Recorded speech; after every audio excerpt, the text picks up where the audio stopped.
Hi, we're Group 6, Sina, Daniel times 2, Nora, and Joy. We have chosen LaCoisse by JOHAN to work with for our internationalization strategies. When working on our strategies, we started by choosing the company, LaCoisse, and looking at which markets they could enter and how. We then looked at the customer segment and their culture within the chosen market and how we can approach these new customers. Finally, we worked on financing the international activities. A little bit about LaCoisse by JOHAN. It was started in 2006 with a small team of Danish licorice enthusiasts. Their mission is to spread the love of licorice around the globe.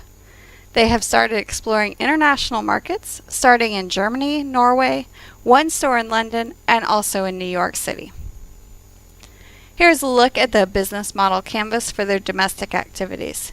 They have enjoyed success within Denmark over the past 10 years and are well positioned in the luxury candy industry. Their main competitors are both other licorice manufacturers as well as high-end chocolate companies like Summerbird. Their value proposition is a high-quality product and a unique mix of licorice and chocolate. Key resources include their factory, employees, and original team members. From our internal and external analyses, we have come up with this SWOT summary. Some of their strengths include their increasing turnover and their unique product. Weaknesses include their limited international experience and relatively young company. Some opportunities within the industry include 3% sales rise and the growing trend in licorice consumption. Threats facing the industry include many indirect competitors and the negative press surrounding the fraud within the confectionery industry. We use the Ansof's matrix to look into options for company growth. We recommend a product development strategy based on the fact that their products are a strong competitive advantage and that they can be capitalized within new markets. Looking at Solberg's 9 strategic windows, we can see that the company is in an adolescent phase of internationalization preparedness due to the fact that they have started exporting options in Germany and Norway. The confectionery industry is a global industry with many of the large players being present in many markets around the world. This leads us to recommend number 8 window of seeking global alliances. We looked into the different stages of pre-internationalization. Some of the motives for internationalization from a proactive standpoint include profit and growth goals and managerial urge. Reactive motives that we identified were the small domestic market and the proximity to international customers. Some of the barriers we need to be aware of include the lack of foreign connections, general market risks like language and culture differences, competition within foreign markets, as well as commercial and political risks, including the exchange rate and the tariffs on imported products. We used the market screening model to identify which new markets the company would be the best fit for the company to enter. We followed the 4 steps as described here. Using the funnel method, we were able to reduce the number of potential markets from the whole world down to our final recommendation of a city. We will now go through in more detail how each of these decisions was made. Step 1, selection of relevant segmentation criteria. By using these 4 criteria, we narrowed down from the world to Europe.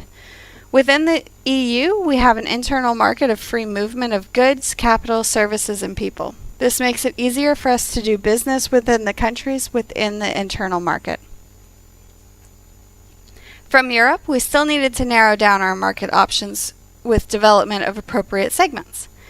We used GDP, political stability, and disposable income. This led us to our top 10 countries that we wanted to use for our Berry Index and the market attractiveness and competitive strength matrix. France, Belgium, Switzerland, Luxembourg, Netherlands, Sweden, Finland, Spain, Iceland, and Italy. Step 3, A, screening of segments to narrow down. By using an analytical approach like Business Environment Risk Index, the Berry Index, You can measure different factors in the country and compare them to each other. We used these factors listed here, which brought us to our berry index. We put all 10 of our countries into the berry model, and you can see their score in the bottom of each table. Iceland has a high score due to the amount of licorice sold, and they have a number of things compared to Denmark. Here we came down to the top 2 countries, Finland and the Netherlands. As you can see in the bottom of each table, Finland scored 76.5 and the Netherlands scored 75 in our berry model, which leaves them with the 2 highest scores. When you look at the market attractiveness and competitive strength, you can see that Finland and the Netherlands fall into the A category, which leaves us with the berry model also told us. Another attractive country could be Iceland. When we had a closer look at Hofstede's cultural dimensions, we found that both the Netherlands and Finland scored nearly the same numbers when comparing them to Denmark. That's why we had to look deeper into other aspects to find the right market to enter. Analyzing the Hofstede model, we can see that especially the point uncertainty avoidance is much higher in both countries compared to Denmark. This means that those countries are not too keen on uncertainty. By planning everything carefully, they try to avoid the uncertainty. Compared to Denmark, the Netherlands have a high score in long-term orientation, meaning that they take a more pragmatic approach when viewing societal change. Coming down to 2 countries, we wanted to choose one. In Denmark, we know that Finns eat a lot of licorice, and therefore it would be obvious to choose Finland. When we started looking further into Finns' way of life, we found many reasons not to choose Finland. For example, they mostly buy domestic products, they view themselves as quite frugal people, and previously high-end confectionery has not been success in the Finns' usual stick-to-the-standard price brands. These are some of the reasons we chose not to enter Finland.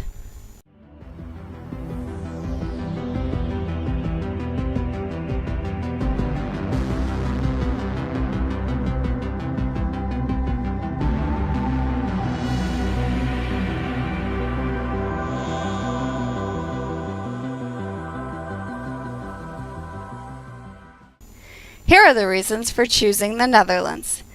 Through our secondary research, we found that 33% of Dutch people enjoy an evening snack at least 3 times a week.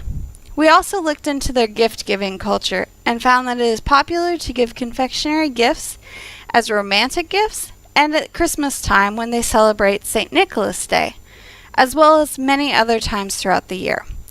And finally, and most importantly, we found that nowhere in the world do people eat as much licorice as they do in the Netherlands. When looking at the Dutch market, we chose 2 main criteria: popularity. When looking at the Dutch market, we chose 2 main criteria: population density and disposable income, to find out where many potential customers are who can purchase our products. This leads us to North and South Holland. Having an even closer look, we segmented those 2 areas after the largest population and the highest income, with a mentality which might be close to Copenhagen due to BULOW's experience selling products mainly in this city. Amsterdam meets all of these criteria, supported by a survey of the European city comparison, appointing Amsterdam and Copenhagen as very similar. After we now have found which market to enter, it is essential to know how BULOW should enter. This is why we use the 9.1 model to have a closer look at the factors affecting foreign market entry mode. Analyzing the different points led us to the advice of choosing an export mode.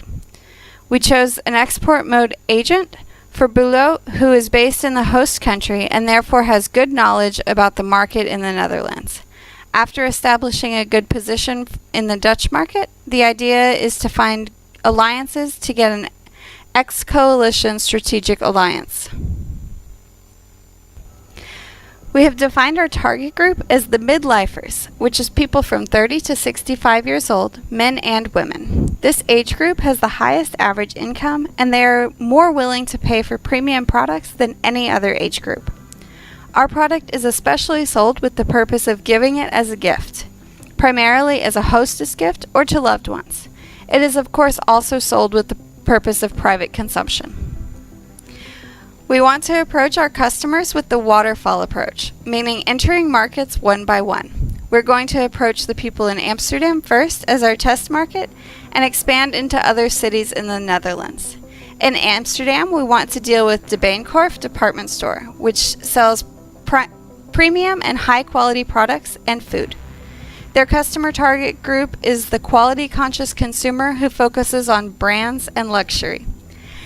Furthermore, we want to deal with the Eco Plaza supermarket, a supermarket focusing on healthy, organic, biological, and gluten-free food. Therefore, we need to find an export agent who has good contacts to the department store and the supermarket chain, so that we can get a stand and display in the supermarket and in the delicatessen area in the department store. And now, the fun and exciting part, finance and investment. We started by defining our target market, which is the 30 to 65-year-old men and women living in Amsterdam. There are approximately 450,000 people who fit these criteria. Our objective is to have 4% of our target market purchase our products after 5 years, with an average selling price of £7.50 after taxes have been taken out. 4% of the market is just under 18,000 people. This would mean that in year 5, our turnover would be 502,770 krona. We are recommending an investment of 500,000 krona for the marketing activities connected with entering the market in Amsterdam. This gives us an internal rate of return of 36%. We also made a sensitivity testing that showed that even if we have only reached half of our sales goals, we would still have an IRR of 11%. Meaning that this is a good investment because we have estimated a 10% calculation rate for the company. Here you can see our profit and loss statement, cash flow, NPV, IRR, and payback times for our projection of reaching 4% of the target market. You can see in the attached documents how we arrived at these numbers, as well as what would happen in our best and worst case scenarios. To finance our investment proposal, we have calculated and compared 3 different types of loans, with the annuity loan as the best solution. The annual effective interest rate would be 14.31% from the annuity loan, and with the serial loan at 14.6%, and finally the standing loan at 12.72%. By looking at the hard facts, the standing loan seems like the best option, but it would be a high risk for our cash flow because you have to pay everything at the end of the loan period.